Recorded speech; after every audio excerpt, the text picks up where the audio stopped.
ଏ ସମଗ୍ର ଅଞ୍ଚଳ ପାଇଁ ଆଜି ଏକ ଦୁଃଖଦ ଦିନ। ଆମେ ଆଜି ଆମର ଅତି ଆପଣାର ମଣିଷ ଜଣେ ଆଦର୍ଶ ଶିକ୍ଷକ, ଜଣେ ସଂଗଠକ, ଜଣେ ଅନୁଷ୍ଠାନ ପ୍ରେମୀ, ସମାଜସେବୀ, ସର୍ବୋପରି ସମସ୍ତଙ୍କ ପାଇଁ ଯେ ଜଣେ ଆଦର୍ଶ ମଣିଷ ଥିଲେ ସେ ଆଜି ଆଉ ଆମ ଗହଣରେ ନାହାନ୍ତି। ଆପଣମାନେ ସମସ୍ତେ ଜାଣନ୍ତି ଗତ 31/7/2024 ମସିହା ଆମର ପ୍ରିୟ ତଥା ଆଦର୍ଶ ଶିକ୍ଷକ, ଏ ଅଞ୍ଚଳର ଜଣେ ମାର୍ଗଦର୍ଶକ, ସେଭଳି ଜଣେ ବରିଷ୍ଠ ବ୍ୟକ୍ତିତ୍ୱକୁ ଆମେ ଆଜି ହରେଇଛେ। ସେ ସ୍ଥାନ ତ ପୂର୍ଣ୍ଣ ହେବା କେବେ ସମ୍ଭବ ନୁହଁ। ତେବେ ଯାହା ହଉ ତାଙ୍କର ସେହି ପବିତ୍ର ଆତ୍ମାର ସଦ୍ଗତି ନିମନ୍ତେ ଆମେ ପୁରାତନ ଛାତ୍ରମାନଙ୍କ ତରଫରୁ ଆଜି ଏକ ଶ୍ରଦ୍ଧାଞ୍ଜଳି ସଭାର ଆୟୋଜନ କରିଛୁ। ଏହି ପରିପ୍ରେକ୍ଷୀରେ ସଭା କାର୍ଯ୍ୟ ଆରମ୍ଭ ପୂର୍ବରୁ ମଞ୍ଚାସୀ ବରେଣ୍ୟ ଅତିଥିମାନଙ୍କୁ ମୁଁ ଅନୁରୋଧ କରିବି ପୂଜ୍ୟ ସାର୍ଙ୍କୁ ଧୂପ ଦୀପ ତଥା ପୁଷ୍ପାଞ୍ଜଳି ଅର୍ପଣ ପୂର୍ବକ ସଭା କାର୍ଯ୍ୟଟିକୁ ଉଦ୍ଘାଟନ କରିବେ। ବରେଣ୍ୟ ଅତିଥିମାନଙ୍କୁ ମୁଁ ବର୍ତ୍ତମାନ ଅନୁରୋଧ କରିବି ଆଗକୁ ଯିବେ। गुरु ब्रह्मा गुरु विष्णु गुरुदेव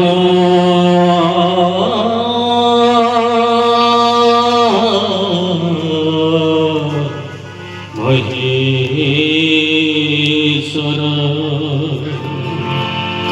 गुरु साक्षात् परम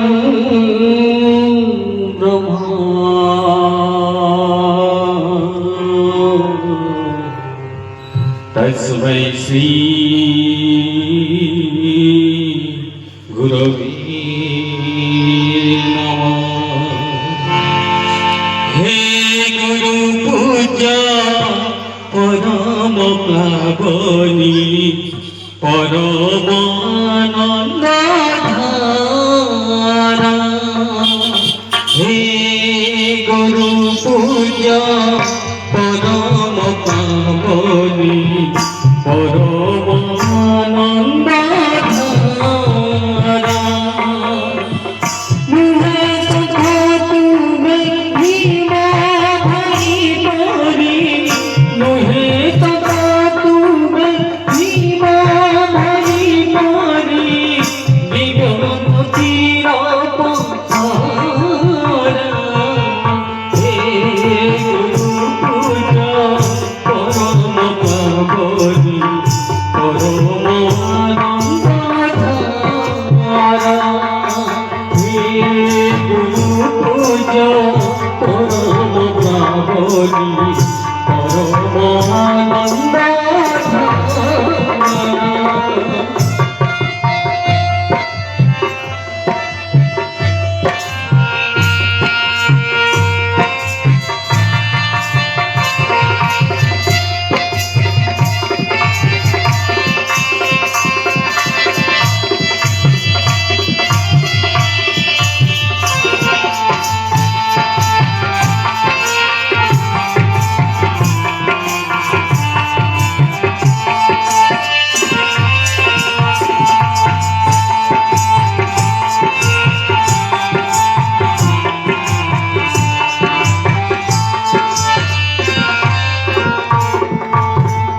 चोरगिया ग्रामे जन्म गंभीर धन तुमा पिता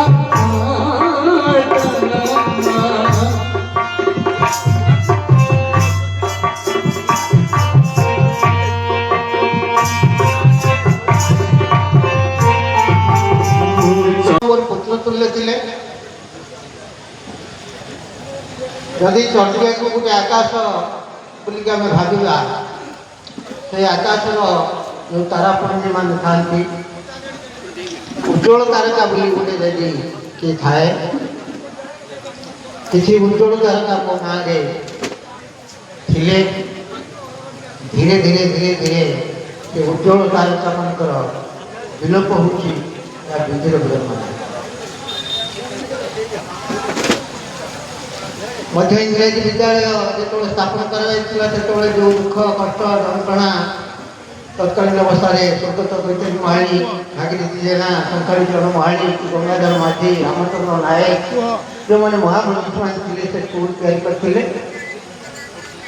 ଏବଂ ତା ପରବର୍ତ୍ତୀ ଅବସ୍ଥାରେ ଆମେ ସମସ୍ତେ ଅନ୍ତତଃ ମୋ ସମୟରେ ବହୁ ଉଦ୍ୟୋଗ କରି ଆମେ ହାଇସ୍କୁଲ ତିଆରି କରିଥିଲୁ ସେ ହାଇସ୍କୁଲ ତିଆରି ବେଳେ ସଂଘର ଯେଉଁ ଆମ ପ୍ରତି ଉଦାର ମନୋଭାବ ଏବଂ ସତ୍ ପରାମର୍ଶ ଏବଂ ଦିଗ୍ଦର୍ଶନ ଥିଲା ତାହା ନିଶ୍ଚିତ ଭାବରେ ସବୁଦିନେ ମୁଁ ବଞ୍ଚିଥିବା ପର୍ଯ୍ୟନ୍ତ ମୋ ପାଖରେ ସ୍ମରଣୀୟ ରହିବ ଶିକ୍ଷକ ହିସାବରେ ଜଣେ ଆଦର୍ଶ ଶିକ୍ଷକ ଥିଲା ଏକଥା ସମସ୍ତେ ଆଜି ସ୍ୱୀକାର କରୁଛନ୍ତି ଜଣେ ଭଲ ମଣିଷ ଭାବରେ ମୋ ଗାଁରେ ମୋ ପଞ୍ଚାୟତରେ ସମସ୍ତଙ୍କର ସେ ଆଦରଣୀୟ ମଣିଷଟିଏ ଥିଲା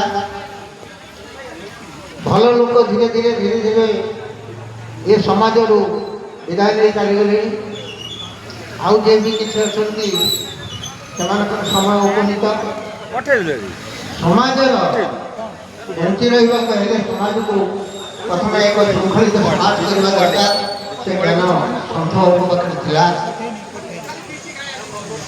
ମୁଁ ତାଙ୍କର ରିଟାୟାର୍ଡ ପରେ ଦେଖିଛି ତାଙ୍କର ବିଭିନ୍ନ ପ୍ରକାର ରୋଗ ତାଙ୍କୁ ଗ୍ରାସିଲା ଏବଂ ସେ ମନସ୍ତାପ ଭିତରେ ମଧ୍ୟ ଥିଲେ ସେଦିନ ହଠାତ୍ ମୋ ପୁଅ କୁଳମଣି ବାପା ଶୁଣିଲେ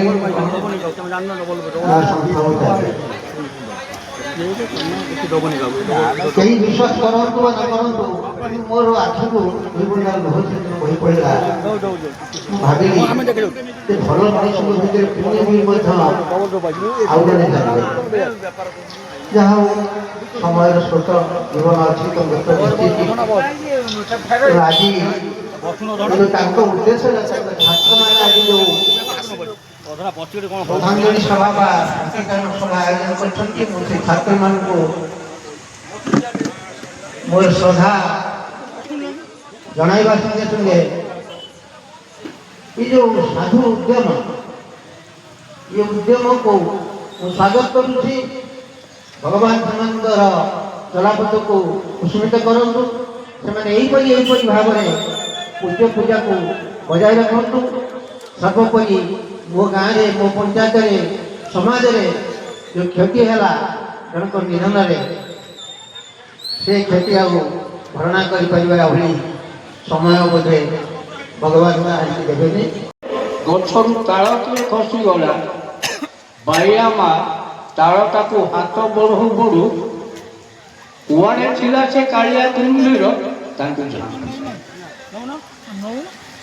କାନ୍ଦିବାକୁ ସମସ୍ତେ ଥିଲେ ଉଦ୍ଧାର କରିବାକୁ କେହି ନଥିଲେ ପୁଣି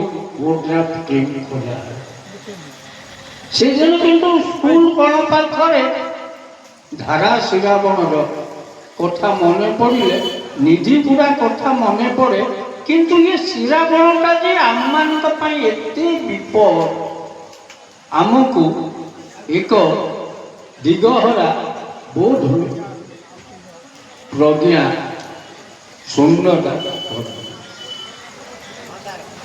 ସେଦିନ ସ୍କୁଲ କଣ କଦମ୍ବ ଗଛରୁ ଛୋଟ ଫୁଲଟିଏ ମୂଷାର ସାନ ପୁଅ ଧରିଥିଲା ଫୁଲ ମଞ୍ଜୁଳ ଚେହେରାକୁ ଦେଖୁ ଦେଖୁ ମନେ ପଡ଼ି ଯାଉଥିଲା 1600 ଗୋପନାରୀ ଶ୍ରୀକୃଷ୍ଣ ଏବଂ ଯମୁନା କୂଳର ସେହି ବେଣୁଧ୍ୱନି ଓ ରାସ ସେଥିରେ ଏତେ ସ୍ନେହ ଏତେ ଭକ୍ତି ଏତେ ମମତା ଫେଣ୍ଟା ଫେଣ୍ଟି ହୋଇଥିଲା କେହି କାହାରି ଠାରୁ ଭିନ୍ନ ନଥିଲେ କଦମ୍ବ ଫୁଲଟିଏ ଏ କଥା ସ୍ପଷ୍ଟ କରିଦେଉ। ସେଇ ଧବଳ ଫୁଲର ରଙ୍ଗ ପରି ଆଜିର ଏହି ଚାନ୍ଦୁଆ ତଳେ ଆମେ ସମସ୍ତେ ଆମେ ଜଣକୁ ଖୋଜୁଛନ୍ତି, ଗୋଟିଏ ବିଧେୟୀ ଆତ୍ମାକୁ ଆମେ ସ୍ମରଣ କରୁଛନ୍ତି ଗୁଣ କୀର୍ତ୍ତନ। ସେଟା ପ୍ରକୃତରେ ଦ୍ୱିଜ 69 ମସିହାରେ ଚଟିଆ ସ୍କୁଲରେ ଯୋଗଦାନ, ପୁଣି ଚାନ୍ଦବାଲି ଅଞ୍ଚଳର ସର୍ବ ପୁରାତନ ମଧ୍ୟ ଇଂରାଜୀ ବିଦ୍ୟାଳୟ RRM ସ୍କୁଲର ପ୍ରଧାନ ଶିକ୍ଷକ। ମୂଳରୁ ନାମ ଥିବା ସନ୍ଥ, ସେ ସନ୍ଥ ହୋଇଯାଇଛି। ସେ ଚର୍ଚିଆ ପ୍ରାଇମେରୀ ସ୍କୁଲରେ ସହକାରୀ ଶିକ୍ଷକ ଥିଲେ। ଯେତେବେଳେ ତାଙ୍କର ପ୍ରମୋସନ ଆସିଲା, ସାଇକେଲରେ 2 ବନ୍ଧୁ, ମୁଁ ମୋର ଗୁରୁ ସନ୍ଥ ସାର୍ଙ୍କୁ ନେଇ ମଧୁରେ ଜଏନ୍ କରିବାକୁ ଗଲେ। ସେତେବେଳେ ଲକ୍ଷ୍ମୀଧର ବାବୁ ଥାନ୍ତି ସେକ୍ରେଟାରୀ। ସେ ଆମ 2 ଜଣଙ୍କୁ ଦେଖିଲା ପରେ କହିଲେ, ଚର୍ଚିଆର ଜଣେ ଶିକ୍ଷକ, ସେ ଆସିଛନ୍ତି ମଧୁ RRMର ହେଡମାଷ୍ଟର ହେବେ। ବାବା ତମ ନାଁ କ'ଣ? ସନ୍ଥ ଚରଣ ନାୟକ। କହିଲେ, ପ୍ରକୃତରେ ତମେ ସନ୍ଥ? ହଉ ଦେଖାଯିବ, ତମେ କାର୍ଯ୍ୟ କର। ଜଏନ୍ କରାଗଲା। ତାର 3-4 ମାସ ପରେ ସେଇ ମହାନ ପୁରୁଷ ଲକ୍ଷ୍ମୀଧର ବାବୁ ମୋତେ ଦେଖାଦେଲେ। କହିଲେ, ନାୟକ ସାର୍, ପ୍ରକୃତରେ ଚର୍ଚିଆରେ ଜଣେ ସନ୍ଥ ଅଛନ୍ତି, ସିଏ ଆମ ସମସ୍ତଙ୍କୁ ଏଭଳି ଭାବରେ ବାନ୍ଧିଛନ୍ତି, ଛାତ୍ର, ଜନସାଧାରଣ, ଅଭିଭାବକ ସମସ୍ତଙ୍କୁ ମୁଗ୍ଧ କରିଛନ୍ତି। ତାଙ୍କର କର୍ତ୍ତବ୍ୟ ଚିରସ୍ମରଣୀୟ ହୋଇ ରହିବ। ଏବଂ ସେ ଜଣେ ଥିଲେ ଶିକ୍ଷକ। ଶିକ୍ଷକର ଅର୍ଥ ଶିର ଶିଷ୍ଟାଚାର। ଶିଷ୍ଟାଚାର ଗୁଣ ତାଙ୍କର ଭରପୁର ଥିଲା। ସେଥିରେ କିଛି ଅବକାଶ ନାହିଁ। ଆଉ କ୍ଷମାଶୀଳ ମଧ୍ୟ ସେ ଥିଲେ। କ୍ଷମା ଦେବାରେ ସେ ପ୍ରଚୁର ଥିଲେ। ଏବଂ ଯେତେବେଳେ ଅଯୌକ୍ତିକର କଥା ଆସେ, ସେ କଥାକୁ ଅବଶ୍ୟ ସେ ବାଦ ଦେଇପାରନ୍ତି ନାହିଁ, ଯୁକ୍ତିତର୍କ କରନ୍ତି ନାହିଁ। ସେହି ସମୟରେ ସେ ନୀରବ ରହି ଶୋଇଯାଆନ୍ତି। ସେଇଟା ମଧ୍ୟ ତାଙ୍କର ଥିଲା ଭଲ ଗୁଣ। ଆଉ ଥିଲେ ସେ କରେ ହେଉଛନ୍ତି କର୍ମବୀର। କର୍ମ କରିବାରେ ସେ ନିପୁଣ। କେହି ତାଙ୍କୁ କହିବାର ନାହିଁ। କାରଣ ହାଇସ୍କୁଲ ତିଆରି ହେଲା ବେଳେ ବିଭିନ୍ନ ଦଳର ନେତାମାନଙ୍କର ସାହାଯ୍ୟରେ ଯେଉଁ ହାଇସ୍କୁଲ ତିଆରି ହୋଇଥିଲା, ସେଥିରେ ଆମ ସମସ୍ତଙ୍କର ଆଦର୍ଶ ସେ ଏବଂ ଜଣେ ଆଦର୍ଶ କର୍ମୀ। ବାଉଁଶ ବୁଆ ଠାରୁ ଆରମ୍ଭ କରି ଘର ତିଆରି ହେବା ପର୍ଯ୍ୟନ୍ତ, ମୁଠି ଚାଉଳ କଲେକ୍ସନ ଠାରୁ ଆରମ୍ଭ କରି এই মাটিরে এই স্কুলে 5ম শ্রেণী পর্যন্ত সাঙ্গ হয়ে পড়িছিল। চান্দবালি দাখা স্কুলে 11শ শ্রেণী পর্যন্ত সাঙ্গ হয়ে পড়িছিল এবং সাঙ্গ হয়ে জড়দিয়া স্কুলে শিক্ষকতা করেছিল। আমি সেদিনর কথা মনে পড়ুছি। চান্দবালিরে পড়ুলা বেড়ে আমার বেণুবাবু, সন্থবাবু এবং মু 3 জন প্রতি শনিবার আসলা বেড়ে মু টিকে ছোটিয়া ଥିଲି ତାଙ୍କଠାରୁ। ମତେ ସେ ବାଟରେ ଗୋଟେ ଛୋଟିଆ ଗଛକୁ ଚଢ଼େଇ ଦିଅନ୍ତି। ମୁଁ ସେଠି କାକୁଡ଼ିଆ ତରଭୁଜ ଫୋପାଡ଼ି ଦିଏ। ଆମେ ସାଙ୍ଗ ହେଇକି ଖାଇ ଖାଇକା ଚଢ଼ିବାକୁ ଆସୁ। ସେଦିନର କଥା ମୋର ଟିକେ ମନେ ଅଛି। ଆଜି ସେଇ ସାଥୀ ମୋ ପାଖରୁ ବିଦାୟ ନେଲେ। ସାଥୀ ହେଇକି ଆମେ ଶିକ୍ଷକତା କରୁଥିଲୁ ଏବଂ ସେ ଯେତେବେଳେ ଚଢ଼ଦିଆ ମଧ୍ୟ ଇଂରାଜୀ ବିଦ୍ୟାଳୟରୁ ମଧ୍ୟ ଇଂରାଜୀ ବିଦ୍ୟାଳୟରୁ ପ୍ରଧାନ ଶିକ୍ଷକ ହେଇ ଯାଇଥିଲେ। ସେ ଯିବା ବେଳେ ମୋତେ ଗୋଟିଏ କଥା କହି ଯାଇଥିଲେ। ସେଦିନର କଥା ମୁଁ ମନେ ପଡ଼ୁଛି ଯେ ମୋତେ ସେ ଚୈତନ୍ୟ ବାବୁ ବୋଲି କହନ୍ତି, ସାର୍ ବୋଲି କୁହନ୍ତି ନାହିଁ। ଅବଶ୍ୟ ମୁଁ ତାଙ୍କର ହିସାବରେ ଭଣଜା ହେବି, ମୋତେ ସେ ଚୈତନ୍ୟ ବାବୁ ବୋଲି କୁହନ୍ତି ଯେ ମୁଁ ମଧୁ ଯାଉଛି ସତ, କିନ୍ତୁ ତୁମ ଉପରେ ଦାୟିତ୍ୱ ରହିଲା। ଫକୀର ବାବୁ ଟିକେ ବିଶେଷ ପଢ଼ୁଆ ପଢ଼ୁଆ କରିବେ, ତେଣୁ ତାକୁ ସବୁ ଭୁଲି ଯାଇ ତୁମେ ନିଜେ କେମିତି ଷ୍ଟ୍ରଙ୍ଗ ହେଇ ଏ ଅନୁଷ୍ଠାନଟାକୁ ଚଳେଇବ। ମୁଁ ମଧୁରେ ଅଛି, ସବୁବେଳେ ମୋ ସହିତ ଯୋଗାଯୋଗ କରୁଥିବ, ମୁଁ ମଧ୍ୟ ତୁମ ସାଙ୍ଗରେ ଯୋଗାଯୋଗ କରିବି। ଏ କଥା ଆଜି ମୋର ମନେ ପଡ଼େ। ସେ ସାଥୀଟିକୁ ଆଜି ମୁଁ ହରେଇଦେଲି। ଦାଦା ଭାବରେ ପାଇଛି ଏବଂ ଦ୍ୱିତୀୟରେ ଶିକ୍ଷକ ଭାବରେ।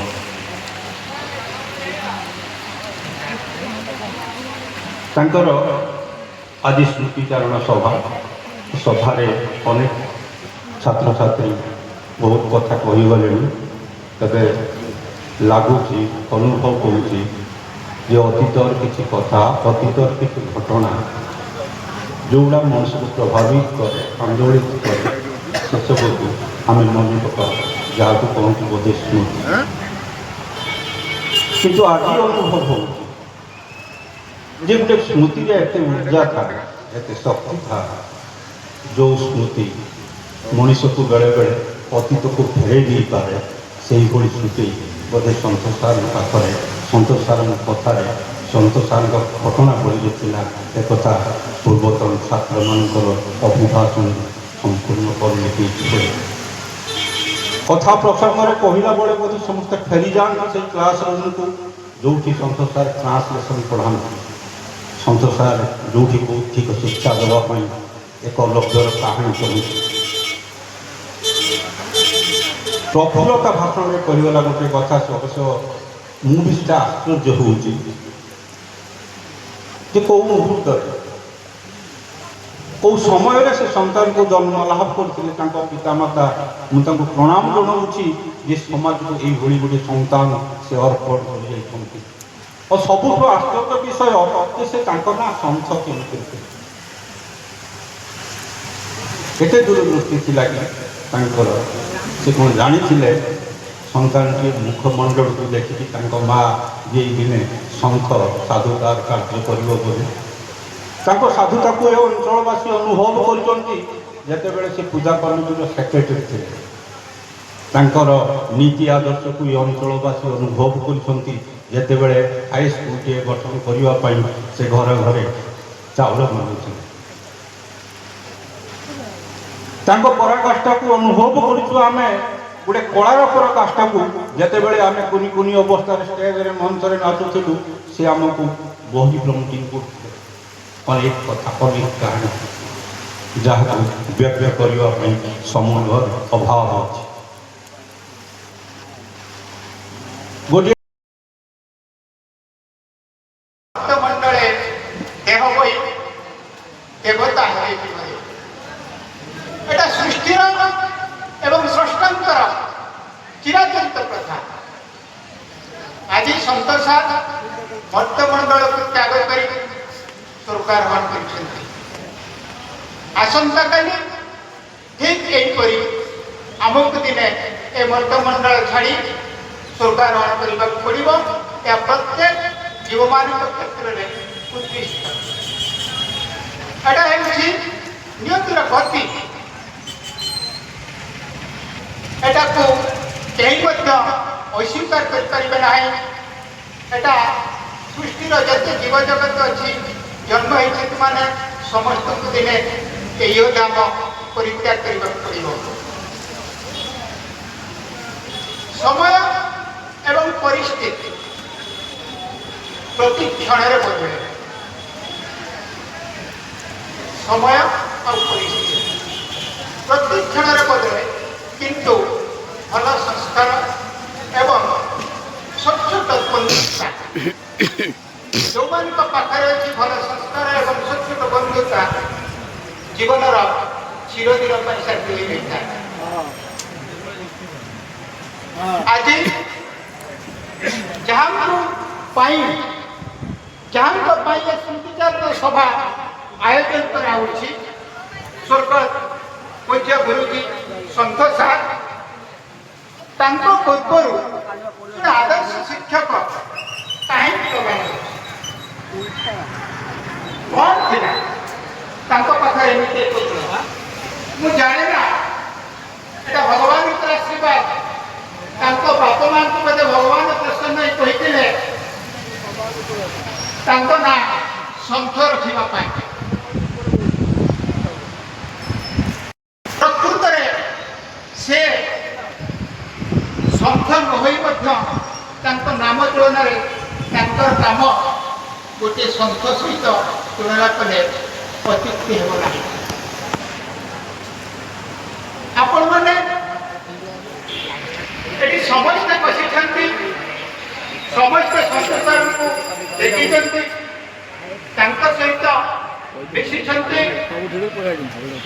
କିନ୍ତୁ ମୁଁ ଗୋଟିଏ ପ୍ରଶ୍ନ କରୁଛି, ଜଣେ ବ୍ୟକ୍ତିତ୍ୱ ସ୍ୱର୍ଗତ ସନ୍ଥ ଚରଣ ନାୟକ ଏ ଅଞ୍ଚଳର କୌଣସି ବ୍ୟକ୍ତି ବିଶେଷଙ୍କ ପାଖରେ କି କୌଣସି ଏକ ବ୍ୟକ୍ତିତ୍ୱକୁ ଦୁଃଖ ଦେଇଥିବାର ନଜିର ଆମ ପାଖରେ ନାହିଁ। ସେ ସମସ୍ତଙ୍କର ପ୍ରିୟ, ସମସ୍ତଙ୍କର ଆଦରଣୀୟ। ମୁଁ ମଧ୍ୟ ଭାବୁଛି ଯେ ଅଶବ୍ଦ ତାଙ୍କ ଡିକ୍ସନାରୀରେ ନଥିଲା, ହୁଏତ ଅଶବ୍ଦକୁ ସେ ଜୀବନରେ କେବେ ଭେଟି ନାହାନ୍ତି। ଆଜି ଯେଉଁମାନେ ଏଠି ଉପସ୍ଥିତ ଅଛନ୍ତି, ଯେଉଁମାନେ ସଭା ତଳେ ଅଛନ୍ତି, ସେମାନଙ୍କୁ ମନେ ପକାଇ ଦେବାକୁ ଚାହେଁ ଯେ ସନ୍ତ ସାରଙ୍କର ଏକ ଅଶବ୍ଦ କେବେ କେଉଁଠି କେଉଁଠାରେ କେହି ଜଣେ ଶୁଣିନାହାନ୍ତି। कदाचित् कालिन्दी तट विपिन संगीत करबो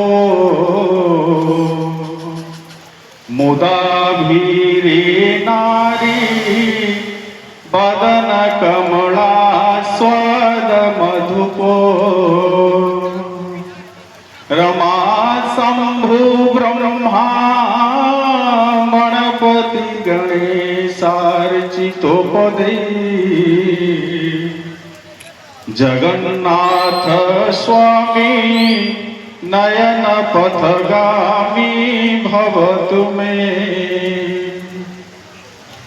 प्रभु जगन्नाथ निकटरे मु मोर पूज्य सार जे कि आज आम गहणरे नाहांती तांकर आत्मार सद्गति कामना करुछि। तेबेले मोर शिक्षक थिले सन्थ सार थरे कहले आमे क्लास रे थाउ गोटे काम करिबा, आमे काली गोटे प्रोग्राम नबा बड़ पोखरु दल छाड़िबा एवं सेया हैला समस्ते बड़ पोखर दल छाड़िबे। सार मध्य आम सहित उदा हो बड़ पोखर दल छाड़िले। तापर मझे सार कहले छुआ गुड़ा भोकइले से आमपुर बिस्कुट थाए मत पठेले निर्मल दुकान आमपुर बिस्कुट आने जाए समस्ते खाइबा। तेणु सार हूँ तो निर्मल दुकान में बसती ना दासवती साहू दुकान में बसती से बसी जब बापा देखिए पान जब पाटर थे चुपचुनी उठिकी पलैबे सार को नमस्कार है। तो एठू मुझे देखुली जे केते चाकरी कले केते बयस तथापि गुरु प्रति सम्मान तो सेगुड़ा आम शिखा पड़ो आम शिखुचु यही भल गुण गोटे मुझे शिखी मरवा पर्यटन सी पाखर छात्र जो क्वालिटी गोटे रहे शिक्षक सत्य भी जब छात्र भाव में सी निजक सब प्रतिपादित करुले।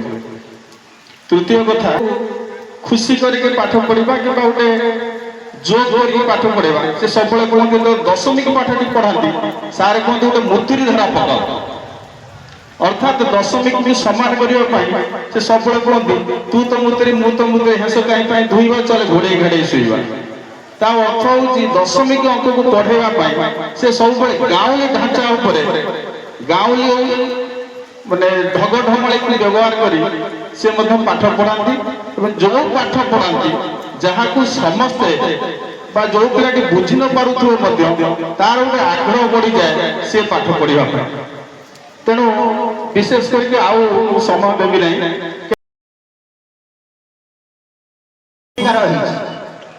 तेणु सन्त सार थे जड़े एमती करू स्टूडेंट माने छात्र सर्व जहार सत साधना शिविर पराकाष्ठा नहीं जीवन जहार लक्ष्य এবং এই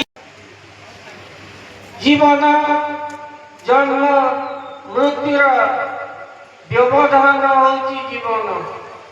এই জীবন হচ্ছে মଣିষর কর্মময় জীবন।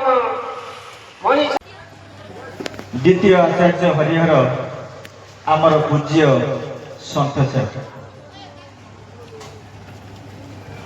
গত 31/7/2026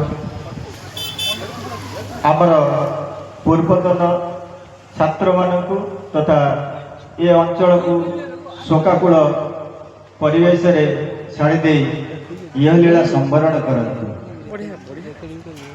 ସେ ଅଞ୍ଚଳର ସମସ୍ତଙ୍କ ଆଖିରେ ଲୁହ ଧରୁଥିବ, ତାହେଲେ ଜାଣିବ ତାଙ୍କ ଆତ୍ମା ସ୍ୱର୍ଗକୁ ଯିବ। ଠିକ ସେଇଭଳି ଆଜି ସତବାବୁଙ୍କ ସ୍ତରରେ ଘଟୁଛି। ସମସ୍ତେ କାନ୍ଦୁଛନ୍ତି, ତେଣୁ ତାଙ୍କର ଆତ୍ମା ନିଶ୍ଚିତ ଭାବରେ ସ୍ୱର୍ଗକୁ ଯିବ ଏବଂ ଭଗବାନଙ୍କ ପାଦ ତଳେ ବିଲୀନ ହେବେ। ବନ୍ଧୁଗଣ,